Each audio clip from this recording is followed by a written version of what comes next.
जय हिंद फ्रेंड्स, आप सभी का स्वागत है सिलेक्शन शो में। आज होली का पर्व है और होली के पावन पर्व की आप सभी को हार्दिक बधाई एवं शुभकामनाएं।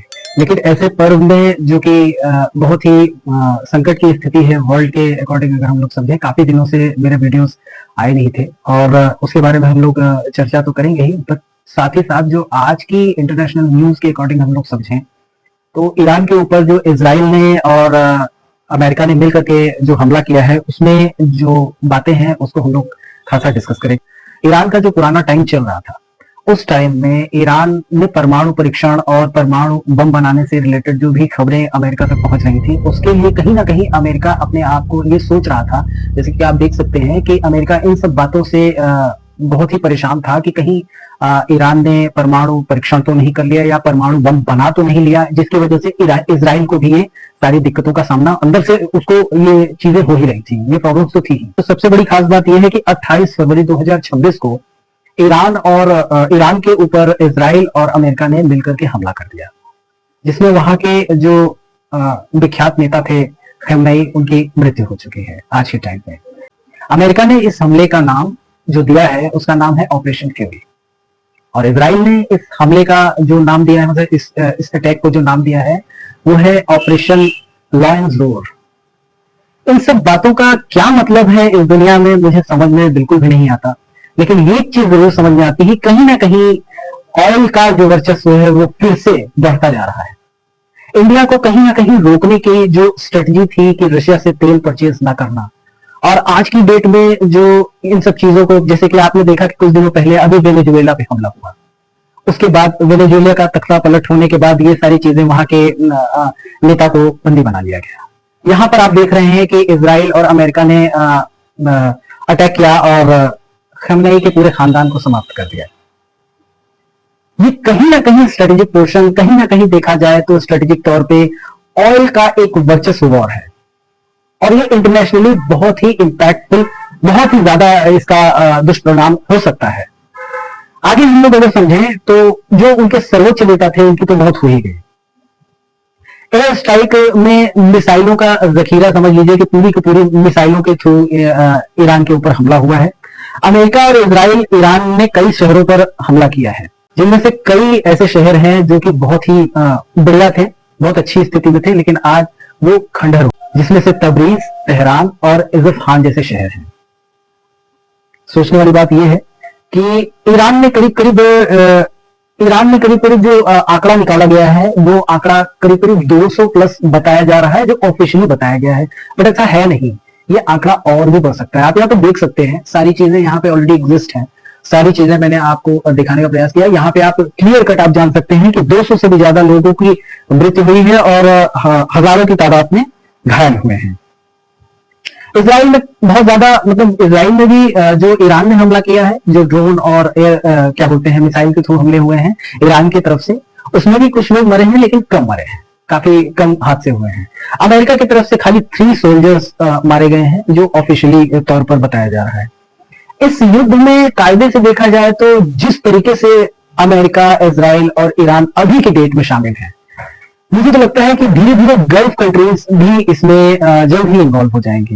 इसका सबसे बड़ा कारण ये है कि ईरान ने कुछ ऐसा काम करना शुरू कर दिया है जिसमें अदर कंट्रीज भी हैं। जैसे अभी आप मान के चलिए, अभी दुबई में हमला हुआ ईरान के ही तरफ से, अभी और भी कंट्रीज हैं जहां पर गल्फ कंट्रीज में भी ईरान हमला कर रहा है, और ईरान का स्पेशली टारगेट वो टारगेट है जहां पर क्या बोलते हैं, अमेरिका के जो बेसिस बने हुए हैं। ये संघर्ष आज के टाइम में विश्व स्तर पर क्यों बना हुआ है? विश्व स्तर पर इसलिए बना हुआ है क्योंकि 20% से भी अधिक जो तेल और एलएनजी और एलपीजी का आवागमन होता है वो इसी, मतलब ईरान वाले ही रास्ते। 20% से भी ज्यादा आज की डेट में स्ट्रेन ऑफ हार्मूज से 1/5 यानी कि 1/5% जो ऑयल है, एलपीजी, एलएनजी वगैरह, जो तेल और ये सारी चीजें हैं, ये सारा आवागमन जो है इसी क्षेत्र से होता है।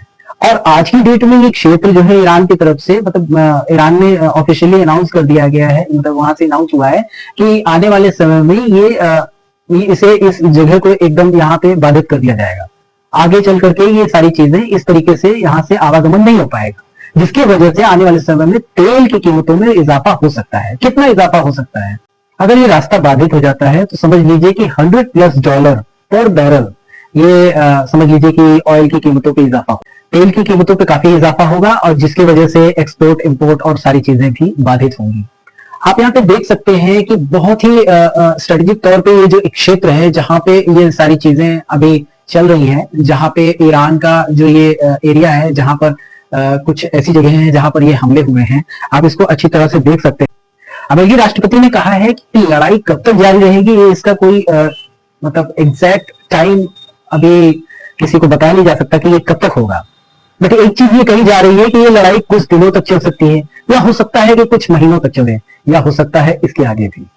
बदले में उन्होंने अभी भी कुछ मतलब अभी कुछ भी उन्होंने ऐसा क्लियर नहीं किया है डोनाल्ड ट्रंप साहब ने, जिससे कि ये हो सके कि ये कब।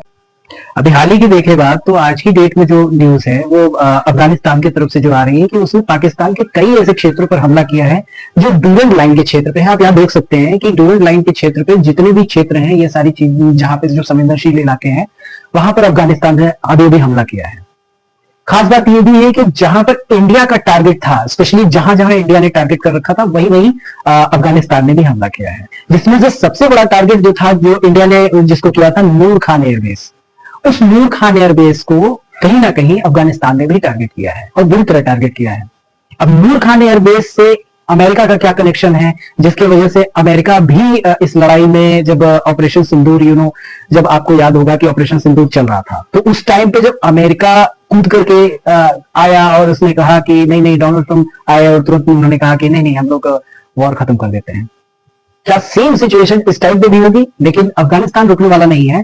उसने बहुत ही बुरी तरीके से पाकिस्तान के ऊपर हमला किया है, काफी जगहों पे उन्होंने नुकसान पहुंचाया है, काफी चौकियां बर्बाद की हैं। अगर हम लोग समझें तो अफगानिस्तान ने साफ तरीके से कहा है कि लार्ज स्केल पर जो है ऑफेंसिव ऑपरेशंस हुए हैं और जो अभी भी चल रहे हैं और किए जा रहे हैं। यह हमले खासकर डूरंड लाइन के क्षेत्रों में बुरी तरीके से चल रहे हैं। पाकिस्तान का बयान है कि के अनुसार, मतलब पाकिस्तान ने जो बयान दिया है कि अफगान दलों ने सीमा के साथ साथ 16 से भी अधिक क्षेत्रों में गोलाबारी की है, जबकि वो तो बहुत सारी चीजों को छुपाते भी हैं, क्या ही बोले। ड्रोन और बड़े सैन्य ठिकानों पर हमले भी हुए हैं, जिसकी वजह से पाकिस्तान की कमर और टूटती चली जा रही है। अच्छा है, जरूरी भी है, इन लोगों को सबक सिखाना बहुत आवश्यक है। कहीं ना कहीं अगर देखा जाए तो जिस तरीके से इनको ईरान के लिए खड़ा होना चाहिए था, आज ये चुप्पी साध के बैठे हैं। क्यों? क्योंकि ये इनकी स्थिति ऐसी बन चुकी है कि ये सारी दुनिया से कर्जे ले चुके हैं। अमेरिका ने भी इनको ट्रैप पे बहुत अच्छे से फंसाया, इन्होंने इनको कर्जा दिया, कर्जा देने के बाद वैसे ही शांत हो गए। अब ये कुछ बोलने लायक रहे ही नहीं। आगे समझिए कि पाकिस्तान की जो वायुसेना है उसने अफगानिस्तान के अंदर हथियारबंद समूहों और ठिकानों पर स्ट्राइक की, खासकर नूर खान एयरबेस, पत्तिका और खोस्ट ऐसे प्रांतों में। सरकारी घोषणा है कि जो ये ओपन वॉर स्टार्ट हुई है, पाकिस्तान ने इस संघर्ष को आधिकारिक रूप से ओपन वॉर यानी खुला युद्ध घोषित कर दिया है। चलो भाई, अच्छी बात है, अगर आप खुला युद्ध घोषित कर रहे हो तो क्लियर कट आप लड़ी हो, क्योंकि उसके अलावा आपके पास अब कोई चारा बचा भी नहीं है। आगे देखते हैं। कुल मिलाकर के ये संघर्ष अब ऐसे ही चल रहा है। कहाँ तेल से स्टार्ट हुआ था, कहाँ बातें चल रही थी न्यूक्लियर की, अब धीरे धीरे करते करते सारी दुनिया में कहीं ना कहीं ये वॉर स्टार्ट होती ही जा रही है। पहले यूक्रेन, फिर इजराइल, फिर इजराइल के बाद हमास, फिर हिजबुल्लाह, फिर उसके बाद ईरान, फिर अब दुबई, सऊदी अरब, धीरे धीरे ये सारे मिडिल ईस्ट की भी कंट्रीज इसमें शामिल होती जा रही हैं। आप काफी चीजों को यहाँ पे गौर कर सकते हैं कि आज की डेट में दुनिया में कितनी जगहों पे वॉर छिड़ी हुई है। मेरा वीडियो थोड़ा लेट से आया है, बट मैंने काफी चीजों को कई जगहों से इन सब चीजों को कलेक्ट करने के बाद ही इस वीडियो को आपके लिए तैयार किया है।